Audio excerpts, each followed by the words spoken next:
ایک لمحے کے لیے تصور کیجیے، رات کے 3 بج رہے ہیں، آپ اپنے گھروں میں آرام سے چین کی نیند سو رہے ہیں، لیکن مشرق وسطی کے آسمان پر ایک ایسی آگ بھڑکتی ہے جو زمین کا نقشہ بدلنے والی ہے۔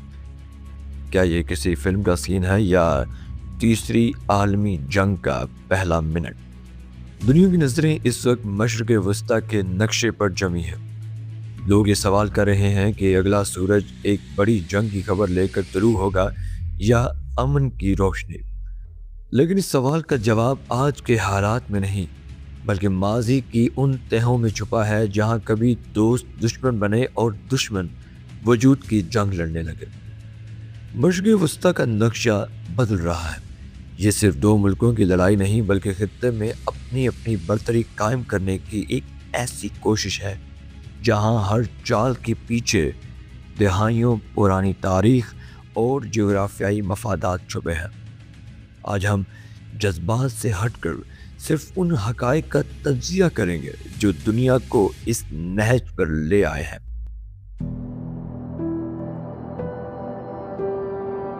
تاریخ کا ایک دلچسپ اور بھولا بسرا سچ یہ ہے کہ 1979 سے پہلے ایران اور اسرائیل کے تعلقات دوستانہ تھے۔ شاہ ایران کے دور میں اسرائیل کو ایران سے سستا تیل ملتا تھا اور بدلے میں ایران کو جدید ٹیکنالوجی۔ لیکن 1979 کے اسلامی انقلاب نے سب کچھ بدل کے رکھ دیا۔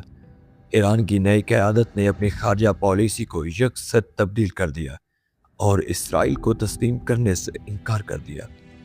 یہیں سے اس نظریاتی جنگ کا آغاز ہوا جس نے مشرق وسطی کو 2 بلاکس میں تقسیم کر دیا۔ یہ دنیا کی وبائی جنگ ہے جو 40 سال سے لڑی تو جا رہی ہے، لیکن کبھی اعلانیہ نہیں ہوئی۔ اسے شیڈو وار بھی کہا جاتا ہے۔ اس کے اہم کھلاڑی سپاہ پاسداران انقلاب یعنی IRGC اور اسرائیل کی خفیہ ایجنسی موساد ہے۔ ایران نے براہ راست ٹکراؤ کے بجائے پراکسی نیٹ ورک تیار کیا۔ ایران میں حزب اللہ، غزہ میں حماس اور یمن میں حوثی۔ یہ ایران کا رنگ آف فائر ہے جو اسرائیل کے گرد موجود ہے۔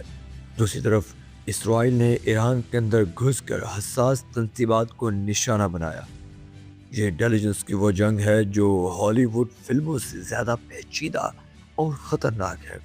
تاریخ میں پہلی بار کسی ملک نے دوسرے ملک پر بغیر گولی چلائے حملہ کیا۔ اس کا نام تھا اسٹکس نیٹ۔ یہ ایک ایسا کمپیوٹر وائرس تھا جسے امریکہ اور اسرائیل نے مل کر بنایا تاکہ ایران کے ایٹمی پلانٹ کو خاموشی سے تباہ کیا جا سکے۔ اس وائرس نے مشینوں کی رفتار اتنی تیز کر دی کہ وہ خود بخود پھٹ گئی، لیکن جواب میں ایران نے بھی اپنے سائبر فورسز کو تیار کیا۔ آج یہ دونوں ممالک ایک دوسرے کے پاور گرڈز، پیٹرول پمپس اور بینکنگ سسٹم پر روزانہ ہزاروں سائبر حملے کرتے ہیں۔ یہ 21ویں صدی کی وہ جنگ ہے جو خاموشی سے لڑی جا رہی ہے۔ اس پورے تنازع کا سب سے حساس پہلو نیوکلیئر پروگرام ہے۔ ایران کا یہ دعویٰ ہے کہ اس کا پروگرام پرامن ہے، جبکہ اسرائیل اور امریکہ اسے اپنی سلامتی کے لیے خطرہ سمجھتے ہیں۔ لیکن اس بارود کے پیچھے پیسہ بھی ہے۔ دنیا کی کل تجارت کا ایک بڑا حصہ آبنائے ہرمز سے گزرتا ہے۔ اگر یہ راستہ بند ہوا تو عالمی معیشت زمین بوس ہو جائے گی۔ اس لیے امریکہ یہاں دوہری مشکل میں ہے۔ اسے اپنے اتحادی اسرائیل کو بھی بچانا ہے اور تیل کی سپلائی لائنز کو بھی۔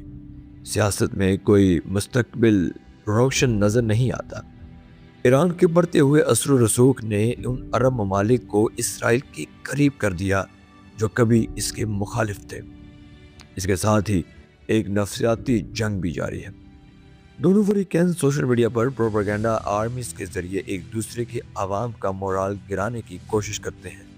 یہ جنگ اب صرف سرحدوں پر نہیں بلکہ ہر انسان کے اسمارٹ فونز تک پہنچ چکی ہے۔ اب حقیقت یہ ہے کہ جنگ میں کوئی واضح فاتح نظر نہیں آتا۔ تاریخ گواہ ہے کہ جنگیں شروع کرنا آسان ہے، لیکن انہیں ختم کرنا کسی کے بس میں نہیں ہوتا۔ ہتھیار بیچنے والے فائدہ اٹھائیں گے اور عام شہری قیمت چکائیں گے۔ کیا عالمی طاقتیں اس بارود کے ڈھیر کو ٹھنڈا کر پائیں گی، یا انسانیت ایک بار پھر تاریخ کے بدترین دور میں داخل ہونے والی ہے؟ فیصلہ تاریخ کے ہاتھ میں ہے۔ آپ اس صورتحال کو کس نظر سے دیکھتے ہیں؟ کیا ڈپلومیسی اب بھی ایک راستہ ہے؟ اپنی رائے کمنٹ سیکشن میں ضرور دیجیے گا، کیونکہ آپ کی آواز بھی اس عالمی بحث کا حصہ ہے۔